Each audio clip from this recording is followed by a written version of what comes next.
सर्दी जुकाम खांसी के लिए आज आपको बहुत बढ़िया फार्मूला देने वाला हूँ। जैसे ही मौसम बदलता है, थोड़ी ठंड लग गई, ठंड अंदर बैठ गई, सर्दी जुकाम नज़ला हो गया, व्यक्ति को ये चीज़ होना नॉर्मल बात है और ये घर घर की कहानी है, कभी भी हो सकता है। तो आज आपको इसके लिए एक घरेलू नुस्खा देने जा रहा हूं। आप इसको करोगे तो आप कहोगे स्वामी जी कमाल हो गया, 2-3 दिन में पूरी छाती क्लीन होगी, पूरा नाक का जुकाम निकल गया, पूरा सिर में जो भारीपन था, जो थकावट थी, जो ठंड अंदर बैठ गई थी,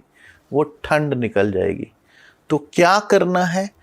1 चम्मच जीरा लेना है और 1 चम्मच अदरक को कद्दूकस करके 1 चम्मच की क्वांटिटी के बराबर ये लेना है और 10-15 पत्ते तुलसी के, 2 गिलास पानी लो, उसमें डाल के बर्तन में उसको उबाल लो, अच्छे से खौला लो। जब 2 गिलास पानी का 1 गिलास पानी रह जाए तो ये जो काढ़ा या ये जो चाय बनी है इसको छान लो और इसमें थोड़ा सा शहद मिलाकर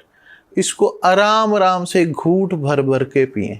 दिन में 2 बार भी पी सकते हैं, ज़्यादा जुकाम सर्दी खांसी हो तो 3 बार भी पी सकते हैं। 2-3 दिन तक पिएंगे, पूरी तरह से नज़ला, जुकाम, खांसी, कफ जो अंदर बैठा हुआ है, जो जुकाम अंदर जड़ों में पहुंच गया, जो ठंड अंदर बैठी है, जो सिर भारी है, जो थकावट हो रही है, जो कमजोरी हो रही है, सारी दूर हो जाएगी और आपका जो शरीर है अंदर से पूरी तरह से साफ हो जाएगा। लंग्स पूरे क्लीन हो जाएंगे, अंदर से कफ निकल जाएगा, ब्रीदिंग बिल्कुल नॉर्मल हो जाएगी, सर्दी जुकाम कफ खांसी पूरी तरह से दूर हो जाएगा और आप कहोगे स्वामी जी कमाल हो गया, इतनी अच्छी चीज़ बताई, घर बैठे ही ठीक हो गए और बाहर की दवाइयाँ भी उपयोग नहीं करनी पड़ी।